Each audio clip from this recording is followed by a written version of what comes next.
Hola, mi nombre es José Vicente Sanz y en este nuevo vídeo vamos a ver la Main Toolbar, que es la barra que tenemos aquí arriba en 3ds Studio Max, donde hay una recopilación de algunos de las herramientas o de los comandos más utilizados en 3ds Studio Max. Vamos a empezar por la izquierda con el comando deshacer o lo que sería el control Z. Si nosotros pinchamos en esta flechita hacia la izquierda, lo que hacemos es deshacer lo que hemos hecho dentro de 3ds Studio Max. Pero si pinchamos con el botón de la derecha, nos sale un listado de las últimas acciones que hemos realizado. Y podemos ir directamente a la acción que nosotros queremos y deshacer todos esos pasos.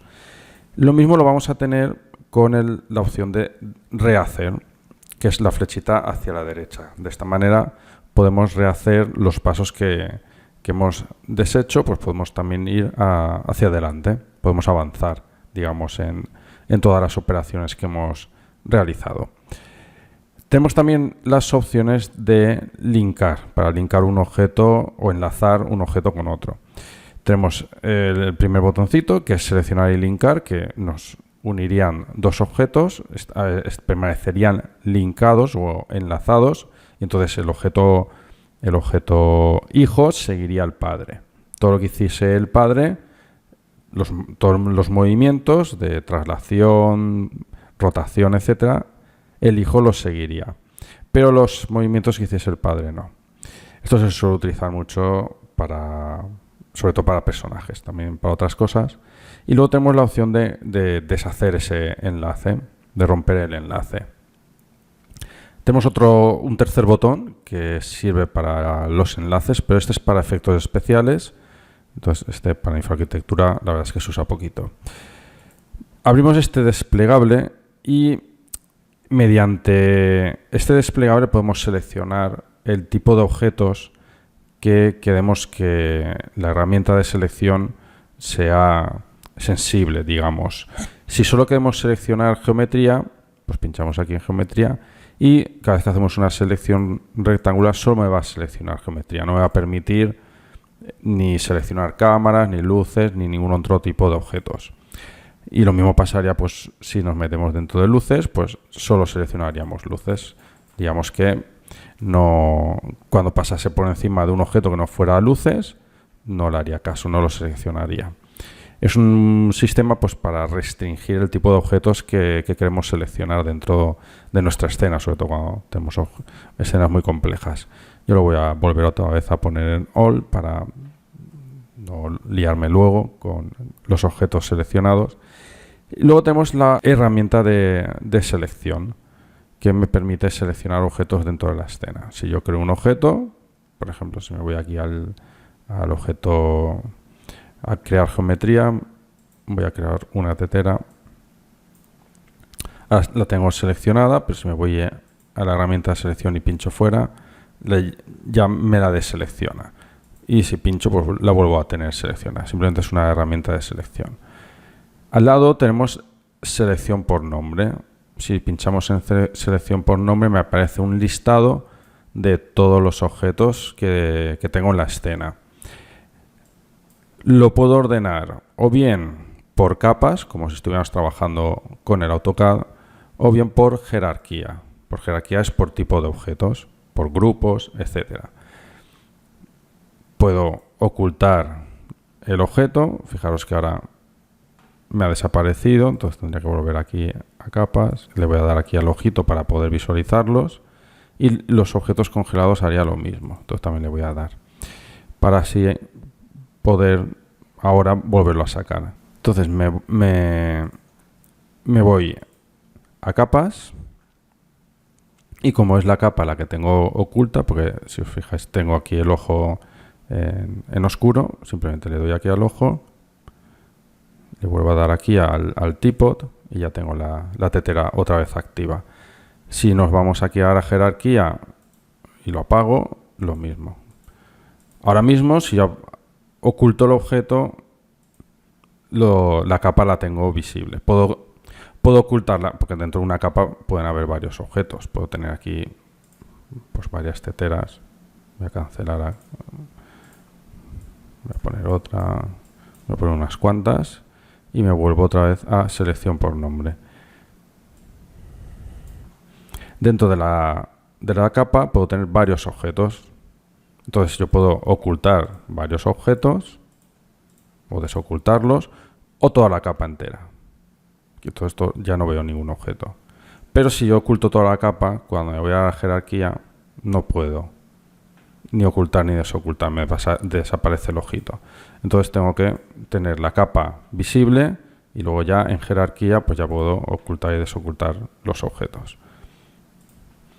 Vamos a continuar con el resto de opciones. Tenemos aquí el tipo de selección que yo quiero hacer.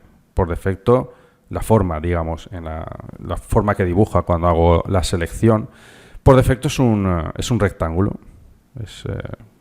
Pero si yo pincho durante un rato, hay más opciones de selección. Por ejemplo, tengo el círculo. Ahora estoy en crear. Tengo el círculo que me sirve para seleccionar dibujando esa forma de círculo. Tengo también la selección rectangular que me dibuja un polígono. Tengo mano alzada que yo voy dibujando. Vale. Simplemente tengo que pinchar y dibujar sin soltar.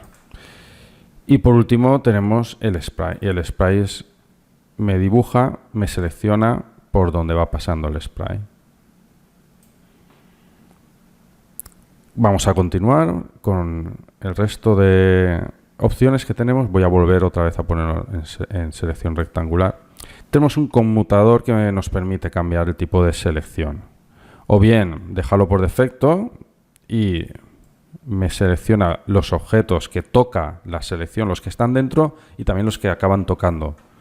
Pero si yo lo cambio, solamente me va a seleccionar los objetos que quedarían completamente dentro del rectángulo. Fijaos que ahora voy a tocar las teteras, pero no van a quedar dentro. Si yo, por ejemplo, hago así, veis que la tetera de color rosa queda dentro, pero el resto no. Y solo me selecciona la que queda completamente encuadrada dentro de la selección. Por defecto está deshabilitado y tenemos siempre que el tipo de selección siempre es cuando simplemente con que toque o quede dentro ya aparece seleccionado. Continuamos con las herramientas de transformación que son estas tres, es mover, rotar y escalar. Los atajos de teclados, si os fijáis cuando estáis un ratito, pues al final os aparece que en realidad selección es la Q, mover es la W, rotar es la E y escalar es la R, la tecla R. Mover es muy sencillo, simplemente pues nos sirve para mover los objetos seleccionados, rotar nos permite girarlos y escalar pues cambiarles el tamaño. Y luego tenemos las herramientas de emplazamiento o para ubicar de distinta manera los objetos. Tenemos dos, una que es que ubica un objeto encima de otro, siempre digamos, alineándolo a la superficie de ese objeto. Ahora veremos un ejemplo. Y luego hay otro que nos permite cambiar la rotación. Por ejemplo, si yo ahora tengo seleccionada esta tetera, incluso mejor voy a coger una tetera más pequeña, como esta por ejemplo, y voy a pinchar aquí la opción de alinear y mover. Entonces fijaros como yo ahora estoy moviendo la tetera, en cuanto la pongo encima de la superficie de la otra, veis como se ajusta a la superficie del nuevo objeto. Si yo tuviera una forma, por ejemplo, si yo tuviera un objeto y lo quisiera poner encima de una montaña, pues lo alinearía perfectamente a la superficie de esa montaña o de cualquier objeto. Es una herramienta muy interesante para poner un objeto encima de otro y además que no haya ningún espacio. Eso sí, tenemos que tener en cuenta que el objeto tiene que estar el pivote en la base. Si nuestro pivote, por lo que sea, no está en la base, pues esto no va a funcionar. Si nos hemos modelado un objeto y no necesitamos que esté en la base. Eso lo veremos más adelante, cómo cambiarlo si hiciera falta. Y luego tenemos las opciones de alineamiento de los ejes de coordenadas. Los ejes de coordenadas de cualquier objeto, este lo voy a eliminar porque nos va a molestar. Los ejes de coordenadas, cuando yo selecciono un objeto, nos marca aquí en el gizmo de transformación, en el pivote, nos marcan unas coordenadas que coinciden con las coordenadas, en este caso, de la escena. Cuando ponemos en View, siempre el eje Y es paralelo al eje Y de la escena, tanto como el Z como el X. Pero si esto lo cambiamos y lo ponemos en Screen, se nos va a alinear al punto de vista, en este caso a la vista en perspectiva. Si nosotros nos movemos, siempre va a permanecer alineado al punto de vista. Entonces, cuando nosotros nos movemos, lo mueve siempre de forma ortonormal al punto de vista. Y hay otro modo, que se utiliza también bastante, que es en modo local. Si nosotros lo ponemos en modo local, lo que sucede es que nuestro eje de coordenadas pasa a ser un eje de coordenadas local y se alinea con el objeto. Si yo giro el objeto, luego también el eje de coordenadas también gira. Ya no está paralelo al eje de coordenadas de la escena. Pero si yo luego lo pongo otra vez en View, vuelve otra vez a alinearse con el eje de coordenadas de nuestra escena. Simplemente pues son tanto View, Screen como local son los modos más habituales para arquitectura y para visualización. Luego tenemos aquí otro desplegable que si pinchamos durante un ratito pues nos aparecen más opciones para alinear el pivote de forma automática. Aquí lo alinea o bien en la base del objeto, que es la primera de las opciones que tenemos aquí arriba, pone el pivote justo en la base del objeto. La otra opción es que lo pone en el centro geométrico del objeto. En este caso, el centro de la tetera. Y ya por último, tenemos la opción que lo alinea en el centro de la vista en que nosotros estamos trabajando.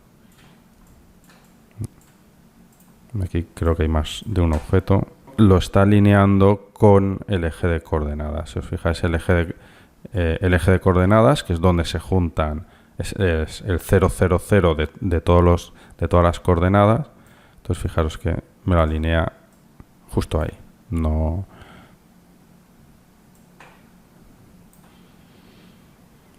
Bien, vamos a continuar con la siguiente herramienta, que es seleccionar y manipular. Hay algunas herramientas dentro de 3ds Studio Max que me salen o me aparecen unos manejadores extra para yo luego, digamos, poder hacer algún tipo de manipulación. Por defecto están deshabilitados, pero cuando nosotros pinchamos aquí se me habilitan. Por ejemplo, fijaros, aquí me aparece en la tetera, debajo, un circulito. Este circulito me permite controlar el radio. Es el único manejador que tiene y me permite controlar el radio. Si yo lo deshabilito, pues este manejador ya no sale. Cada objeto puede tener uno o varios modificadores o manejadores que me permiten cambiar alguna propiedad, sobre todo en objetos paramétricos y luego también en objetos editables. En el editable poly también aparecen algunas opciones cuando estamos en modo vértice, etcétera. Entonces, si nosotros no queremos que nos aparezca, simplemente esto lo deshabilitamos y ya lo tenemos, ya no nos va a molestar. Pero si vemos que nos puede resultar interesante tenerlo habilitado, pues lo dejamos activo y ya está. La siguiente herramienta me permite activar y desactivar los atajos de teclado que nosotros podemos configurar de forma automática. Porque aparte de los atajos de teclados habituales que tiene 3ds Studio Max, que me permiten pues Alt W para cerrar la ventana, o por ejemplo para seleccionar las herramientas de transformación, pues la Q, la V, la E, la R, y obviamente más atajos de teclado que tenemos disponibles en 3 Studio Max. También podemos configurarlos. Podemos configurarlos a medida para que cuando presionemos una tecla o varias, pues esas teclas llamen algún comando. Eso lo podemos deshabilitar. Los comandos, digamos, que hemos creado nosotros, en un momento dado, pues le damos aquí y ya los deshabilitamos. Para que a veces podemos crear un atajo de teclado que coincida. Yo puedo hacer, por ejemplo, un atajo de teclado que es la W. Entonces la W me va a coincidir con la herramienta de movimiento. Pero yo puedo hacer que ese atajo de teclado pues sirva para otra cosa. Entonces, para no generar conflictos, pues se pueden habilitar y deshabilitar. Vamos a continuar porque tenemos las herramientas de snap, las snap de movimiento, la de ángulo y la de escalado. Y estos son los presets, las opciones de las herramientas de snaps. Las snaps son las ayudas al modelado. Me permiten en un momento dado, si yo quiero hacer una rotación de X ángulo o mover y que se pegue una arista con otra o un objeto sobre otro, pues utilizo las snaps. Esto lo veremos más adelante en algún ejercicio. Luego tenemos las opciones de selección, los grupos de selección. Esto está muy en desuso porque ahora podemos agrupar objetos y podemos hacer, incluso podemos trabajar con capas para tenerlo todo más ordenado, pero antiguamente pues se podían hacer grupos de selección. Simplemente pues si yo selecciono estas dos teteras y me voy aquí y le digo pues es que estas dos teteras pues van a ser un grupo de selección. Simplemente le doy aquí al más y le digo dos teteras. Siempre que vaya a este grupo de selección, me va a seleccionar las dos teteras o los objetos que yo quiera. Los grupos de selección quizás puedan ser útiles cuando tengo que hacer una selección de objetos que prácticamente no tienen nada que ver entre ellos, y el hecho de agruparlos o meterlos en capas pues no sería muy intuitivo. Por ejemplo, imaginaos que yo estoy haciendo una decoración para una vivienda y esa decoración, el atrezo, pues yo puedo tener dos tipos de atrezo. Pues hago dos grupos de selección para ir intercambiando, ocultando o desocultando pues ese atrezo o iluminación o cualquier otra cosa. Vamos a continuar con el botón Mirror, que simplemente pues me hace una imagen especular del objeto que tengo seleccionado. Si yo selecciono la tetera, pues en este caso me haría una imagen especular de la tetera en el eje que yo le dijese, tanto en X, en Y o en Z. Es una imagen especular. Esto también lo veremos más adelante con ejercicios. Y luego tenemos las herramientas de alineamiento, para alinear objetos. Tenemos la herramienta de alinear estándar, luego la rápida, que es sin ningún parámetro. Tenemos la herramienta para alinear objetos en una superficie, que prácticamente es la misma que esta que tenemos aquí. Luego tenemos la herramienta para alinear luces, para alinear una luz y que el brillo de esa luz, el reflejo de esa luz, pues caiga en un punto exacto. Tenemos para alinear cámaras con un objeto. Y luego tenemos para alinear objetos a una vista. Por ejemplo, si nosotros podemos alinear este objeto a la vista que nosotros estamos mirando ahora. Podemos alinear en X, en Y o en Z. Vamos a continuar. Y tenemos el explorador de escena. El explorador de escena, ahora mismo no tengo demasiadas cosas aquí en la escena. Esto es muy habitual, que la ventana se nos monte encima del visor. Ahora mismo tengo poco software. Es muy parecido a la selección por nombre, pero digamos que me da información de los objetos que yo tengo dentro de mi escena. También tenemos el explorador por capas, que si os fijáis es la misma ventana que hemos visto antes, solo que aquí podemos intercambiar entre capas y jerarquía. Luego tenemos el Ribbon, que sí que es una herramienta muy utilizada, que me permite acceder a unas herramientas extra que sí que no están en otras partes. Esto es una herramienta muy potente y me permite en un momento dado, pues bueno, acceder a opciones de modelado, a opciones de pintar objetos dentro de las escenas, etcétera. Esto sí que lo veremos con más detalle en los ejercicios. Y luego tenemos el editor de curvas. El editor de curvas me sirve para editar animación. Esto normalmente se suele utilizar mucho con la animación de personajes y la verdad es que en infoarquitectura pues bastante menos. Y luego la vista esquemática. La vista esquemática es una vista muy visual en la cual nosotros podemos ver de forma muy rápida y mediante una serie de iconos todo lo que tenemos dentro de la escena. Esto tampoco es muy utilizado en infoarquitectura, pero bueno, lo veremos más adelante también en algún ejercicio. Y de esta parte de aquí, por último, tenemos el editor de materiales. Dentro del editor de materiales tenemos el clásico, que es con las pelotitas, las esferas que tenemos aquí para añadir materiales, pero el que vamos a utilizar en el curso es el último de todos. Es el Slate, que es el nuevo y que funciona mediante nodos, que es este de aquí. Entonces, simplemente que tengáis en cuenta que es el Slate, es el que vamos a utilizar en el curso. Luego tenemos todas las herramientas relacionadas con el render, que son el render setup, que es donde abrimos todos los parámetros relativos al render. Al fin y al cabo es el icono de la tetera con unos engranajes. Aquí es donde seleccionamos el motor de render, lo configuramos, etcétera. Es donde, digamos, es la configuración avanzada del motor de render. Luego tenemos el frame buffer, que es la ventanita de render. Es aquí donde vamos a ir visualizando a medida que se va haciendo el proceso de render. Y luego ya el botón para lanzar el render, que es la tetera con este rayo. Esto sería lanzar lo que se llama el render de producción. Es el render ya de la máxima calidad. Es el que más va a tardar, pero el que nos daría la máxima calidad. Si abrimos el desplegable, pues nos sale el render de producción. Abajo del todo nos aparecería el render interactivo. Y prácticamente estos dos van a ser los que más vamos a utilizar.